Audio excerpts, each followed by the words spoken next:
La contre-offensive de l'Ukraine contre la Russie se poursuit. De nouveaux territoires sont repris. Les forces russes, toujours en désarroi après la coupure de Starlink, n'ont aucune réponse. Ce que nous voyons maintenant, c'est quelque chose que Poutine n'avait jamais prévu, car même si l'Ukraine se prépare à l'offensive de printemps de la Russie, elle a une cible plus importante en tête, la Crimée. Le pont terrestre entre la Crimée et la Russie risque de tomber, l'Ukraine agissant pour peut-être libérer la Crimée définitivement. Cela paraît d'abord étrange. Bien que l'Ukraine regagne du terrain, elle ne semble pas agir pour libérer la Crimée. Ce qui semble le plus évident, d'après le territoire que l'Ukraine reprend, c'est que le pays se prépare à se défendre contre une offensive russe à venir au printemps et en été, et c'est effectivement le cas. Cependant, c'est aussi l'objectif sur le front de la Crimée. La libération par l'Ukraine d'une grande partie de son territoire lui permet de paralyser une péninsule occupée, devenue un nœud logistique clé pour la Russie, ce qui ruinera ses tentatives de conquête en 2021. Le pont terrestre entre la Crimée et la Russie est visé. Restez avec nous pour découvrir pourquoi les actions actuelles de l'Ukraine préparent la future libération de la Crimée. Avant cela, examinons vraiment ce que fait l'Ukraine actuellement. Alors que la plupart du monde se concentre sur les affrontements diplomatiques entre la Russie et l'Ukraine, avec en plus l'opération américaine en cours en Iran, les unités d'assaut ukrainiennes progressent rapidement dans le sud-est de leur pays, en direction d'Orokov et de Zaporizhia. News Sky rapporte qu'au début du mois de mars, l'Ukraine a réussi à libérer plusieurs localités dans la direction sud-est, ce qui inclut la reprise de plusieurs hauteurs dominantes à partir desquelles elle pourra surveiller et lancer des opérations de drones, de guerre électronique et d'artillerie. New Sky affirme que ces opérations, déjà en cours, forcent une retraite russe inédite depuis des années. La nouvelle voix de l'Ukraine met en avant les commentaires de l'état-major ukrainien sur Telegram. La destruction méthodique des forces russes et de leur voie logistique dans le sud-est ukrainien a donné des résultats impressionnants. À ce jour, 9 localités ont été libérées. 3 dans notre zone sont nettoyées de l'ennemi, et des opérations sont en cours pour en libérer d'autres, déclare l'état-major général. D'anciennes positions fortifiées russes ont été reprises par l'Ukraine, et depuis le 29 janvier, date du début des opérations ukrainiennes, les chiffres sont catastrophiques pour Poutine et le Kremlin. 6 537 pertes russes, dont 4 355 irrécupérables. 419 unités d'équipement militaire ont été détruites, dont 147 systèmes d'artillerie, plus de 240 véhicules motorisés et 14 véhicules blindés de combat. 108 postes de commandement de drones ont été réduits en cendres. Gardez à l'esprit que toutes ces pertes ont été subies par la Russie dans une seule direction. Chaque avancée de l'Ukraine coûte de plus en plus cher à la Russie, et il devient évident que la défense russe est à peu près aussi solide qu'un château de cartes.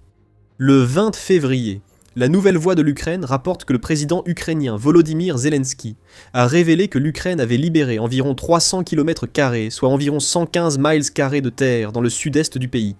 D'autres territoires ont été repris, amenant le commandant en chef ukrainien, Alexandre Syrsky, a déclaré le 2 mars que, pour la première fois depuis l'offensive de Koursk d'août 2024, l'Ukraine reprend plus de territoire que la Russie ne parvient à en occuper.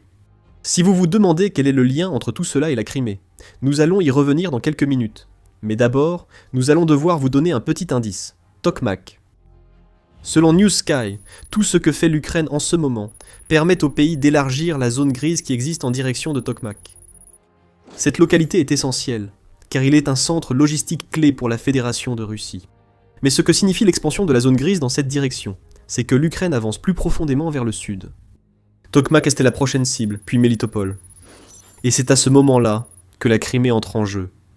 Le nœud logistique se resserre autour du cou de la Russie. J'y viens. D'abord, il ne faut pas sous-estimer l'importance de la zone grise que l'Ukraine est en train de créer.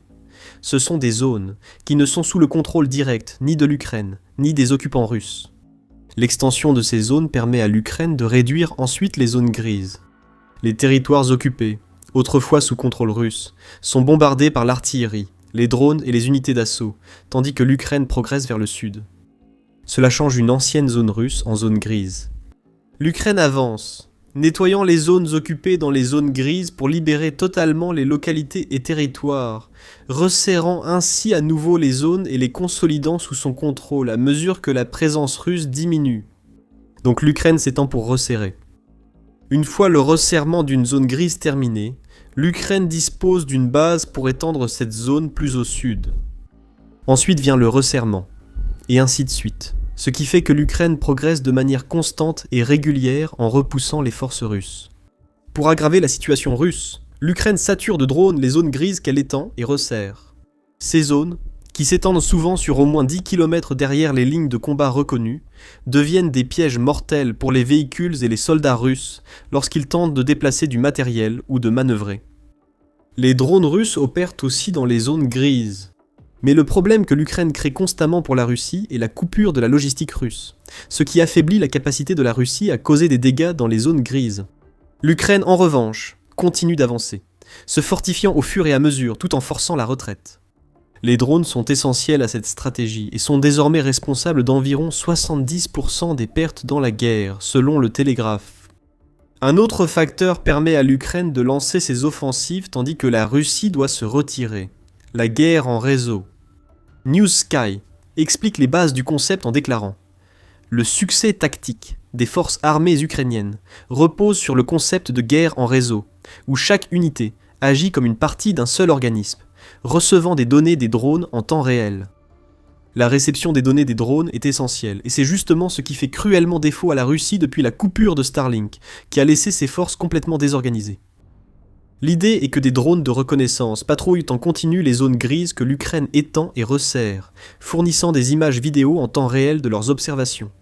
Ces images, qui sont complétées par celles capturées par les drones FPV menant des frappes kamikazes dans les zones grises, sont toutes des informations qui sont versées dans un système central ukrainien, appelé le système Delta. Delta est vital pour l'Ukraine. Delta, système cloud, créé en 2021, juste un an avant l'invasion de Poutine, offre une connaissance en temps réel aux forces ukrainiennes. Il permet à toutes leurs unités de visualiser les informations recueillies par drones et éclaireurs sur le champ de bataille. Les mouvements et retraits de troupes russes sont partagés. Delta prouve l'efficacité des frappes de drones ukrainiens et démontre, grâce aux drones de reconnaissance dans les zones grises, que ces autres attaques fonctionnent aussi. Delta est accessible sans spécialiste, ni paramètres spécifiques.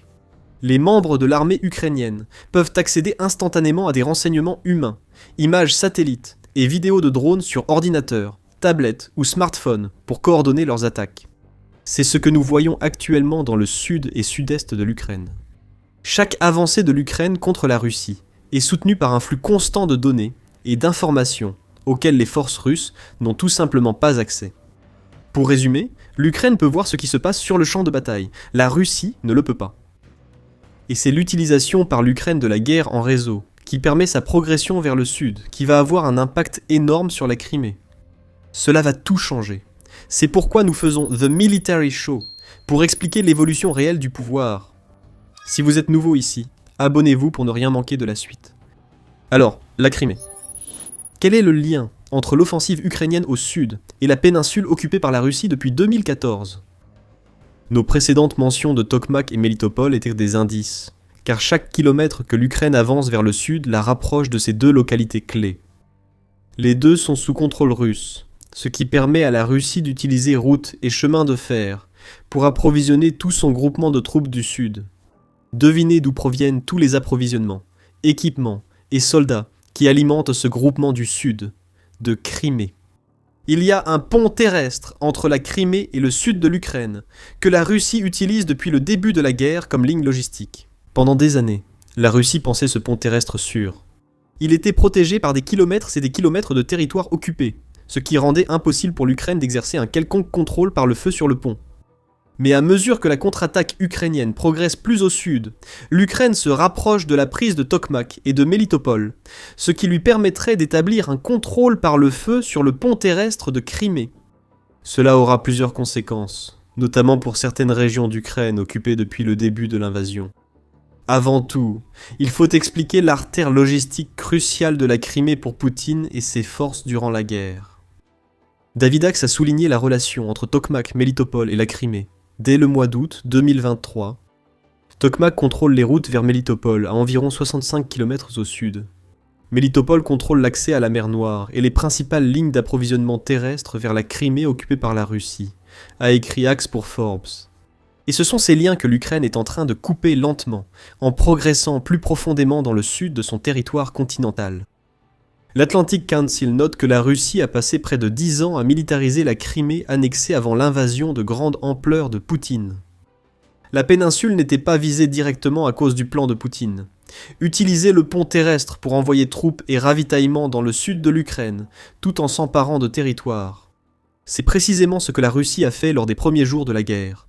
Et cette invasion éclair initiale a conduit à l'occupation de Melitopol et Tokmak, ainsi que de plusieurs autres localités et régions clés dans le sud de l'Ukraine. Depuis 2022, la Crimée occupe un rôle logistique clé dans la guerre grâce au pont terrestre évoqué, et à son accès à la mer Noire. Cette artère logistique a été coupée par l'Ukraine grâce à ses frappes régulières de missiles et de drones contre la flotte russe de la mer Noire. Cette flotte ne représente plus qu'environ les 2/3 de sa puissance initiale et a été contrainte de se retirer si loin de la zone maritime qui lui donne son nom qu'elle est presque devenue un élément négligeable dans la guerre. La Russie ne possède plus que le pont terrestre sud depuis la Crimée. Ce pont est maintenant clairement visé par l'Ukraine. Si l'Ukraine avance assez au sud pour contrôler le pont terrestre de Crimée, cela paralysera totalement les forces russes du sud. Nous verrons bientôt ce que cela impliquerait pour la Russie et ses offensives. Mais pour la Crimée, cela pourrait signifier la fin de son usage comme base de missiles par la Russie. Euromed Press a évoqué ce sujet dans un article du 2 février, expliquant que la Russie tirait des missiles sur les territoires ukrainiens occupés depuis la Crimée. L'Ukraine a tenté de contrer cela en menant à plusieurs reprises ses propres frappes contre la Crimée. Avoir le contrôle par le feu sur le pont terrestre de Crimée impliquerait aussi que l'Ukraine a repris des territoires, lui permettant de mener des frappes de missiles et drones bien plus intenses contre les positions russes en Crimée. Tout cela vise à affaiblir l'armée russe. Et si l'Ukraine parvient à le faire au point que l'armée du sud de la Russie soit suffisamment affaiblie, elle se donnera également plus d'opportunités sur la terre ferme. Le principal point d'étranglement entre la Crimée et l'Ukraine étant coupé, la Russie peut moins défendre d'autres localités clés du sud ukrainien. News Sky explique, en déclarant que des observateurs militaires internationaux notent que le succès dans le sud crée les conditions préalables à une opération plus large pour libérer Berdiansk et Mariupol. La Russie est très consciente de la menace croissante que l'Ukraine représente désormais pour ces localités, alors qu'elle progresse plus profondément dans le sud. Elle a consolidé ses positions dans ces localités pour être prête si l'Ukraine contrôle par le feu le pont terrestre de Crimée.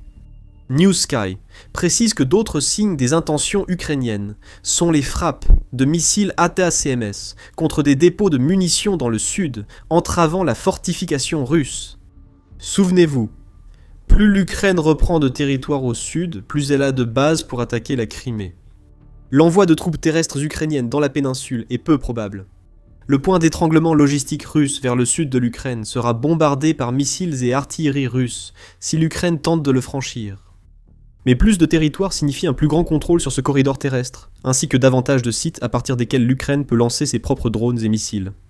Au final, ce que nous voyons maintenant, selon News Sky, c'est que l'Ukraine cherche à rendre la Crimée tellement insignifiante que le contrôle de Poutine sur toute la péninsule finira par s'effriter. Ce sera énorme pour l'Ukraine. Mais maintenant, prenons un peu de recul pendant quelques minutes. Une autre chose que nous constatons avec l'offensive sud de l'Ukraine, c'est le succès de la stratégie technologique de l'Ukraine face aux tactiques soviétiques dépassées de la Russie. L'Ukraine parvient à progresser tout en minimisant ses pertes, précisément parce qu'elle utilise des drones aériens et navals pour affaiblir les forces russes, avant que ses troupes d'assaut au sol ne prennent le territoire et poursuivent leurs opérations dans la zone grise. L'Ukraine a également systématiquement détruit les équipements de guerre électroniques russes, y compris les systèmes Field 21 et Zetel, dans les zones grises, ce qui rend les drones FPV de reconnaissance ukrainiens encore plus efficaces. C'est autant une stratégie dictée par la nécessité qu'une preuve du génie tactique de l'Ukraine. Comme le rapporte Defense News, les commandants des brigades ukrainiennes indiquent qu'ils opèrent à 60%, 50%, voire dans certains cas, à seulement 30% de leur capacité en termes d'effectifs sur le front. Dans certains secteurs, à peine 12 combattants ukrainiens tiennent des portions de territoire s'étendant sur 5 à 10 km, soit entre 3,1 et 6,2 miles. Environ 200 000 soldats ukrainiens sont absents sans permission, selon Defense News, et 2 millions d'autres évitent le service militaire. Grâce à sa technologie intégrant des drones aériens, navals et terrestres, l'Ukraine compense son manque d'effectifs avec une armée de robots, facilitant la tâche des troupes d'assaut face à la résistance russe. L'ampleur des pertes russes dans le sud de l'Ukraine, révélée par l'état-major général, montre que le plan de l'Ukraine est efficace. La technologie l'emporte sur les tactiques soviétiques, même si l'Ukraine souffre d'une crise des effectifs. L'Ukraine provoque aussi une crise similaire pour la Russie. Le 2 mars, Reuters a rapporté que la Russie avait de grands projets pour avancer partout en Ukraine en se concentrant sur les régions de Dnipro et d'Odessa, cette dernière étant située près de la mer Noire. Ils souhaitent sûrement poursuivre vers la région de Zaporijia et la ville de Dnipro. Bien que ce soit difficile pour eux, ils se tournent vers la région d'Odessa, a révélé Zelensky. Et il a ajouté que rien de ce que l'Ukraine observe de la part de la Russie ne suggère qu'elle ait la capacité de réaliser des avancées comme celles qu'elle prévoit. Au contraire, nous observons plutôt l'inverse de ces avancées. C'est parce que la stratégie constante de l'Ukraine d'affaiblir l'armée russe porte ses fruits. Pour avancer comme prévu, la Russie a besoin de réserves, qu'elle n'a pas. C'est ce qu'affirme l'UNN, qui a rapporté les déclarations faites par l'Institut pour l'étude de la guerre, ou ISW, vers la fin de 2025. Selon l'ISW, la Russie ne sera tout simplement pas en mesure de créer une réserve stratégique d'une taille suffisante pour réaliser autre chose que des avancées lentes et hésitantes en Ukraine. En 2026, la Russie perd plus de soldats que le Kremlin n'en recrute, avec environ 40 000 pertes mensuelles depuis novembre. Le Kremlin doit ainsi réduire sa dépendance aux soldats volontaires, qu'il a principalement soudoyés pour mourir dans la guerre de Poutine. Moins de volontaires signifie que davantage de troupes doivent être prélevées dans les réserves russes, ce qui veut dire que toutes les grandes ambitions de la Russie pour l'été s'affaiblissent au fil des mois. L'offensive ukrainienne au sud ne vise pas uniquement la Crimée. Chaque parcelle de territoire que l'Ukraine reprend est un territoire que la Russie devra combattre pour récupérer si elle veut avancer cet été. Si l'Ukraine parvient à avancer au point d'obtenir le contrôle par le feu sur le pont terrestre de Crimée, cela deviendra une tâche impossible pour Poutine. Il ne pourra pas approvisionner les forces russes du sud, ce qui entraînera la lente dégradation de cette partie de l'armée russe. La Russie pourrait redéployer des forces de Donetsk pour contrer l'Ukraine, mais cela affaiblirait un autre front, offrant à l'Ukraine des opportunités de contre-attaque à l'est. La percée de l'Ukraine à Zaporijia a placé l'initiative dans le sud fermement entre ses mains. De nombreuses autres batailles sont à venir. Avec la guerre en réseau menée par l'Ukraine, la Crimée et les régions sud occupées sont plus proches d'être libérées qu'elles ne l'étaient depuis l'invasion de Poutine. Si vous souhaitez revenir en arrière pour en apprendre davantage sur le tout début de ce que l'Ukraine fait actuellement dans le sud-est, nous avons ce qu'il vous faut sur The Military Show. Regardez notre vidéo montrant comment l'Ukraine a tout misé plus tôt en février en lançant 2 assauts massifs, préludes à l'offensive vers la Crimée. Et si vous avez apprécié cette vidéo, n'oubliez pas de vous abonner à The Military Show pour ne jamais manquer notre analyse des derniers développements de la guerre en Ukraine. Et merci comme toujours de nous avoir regardés.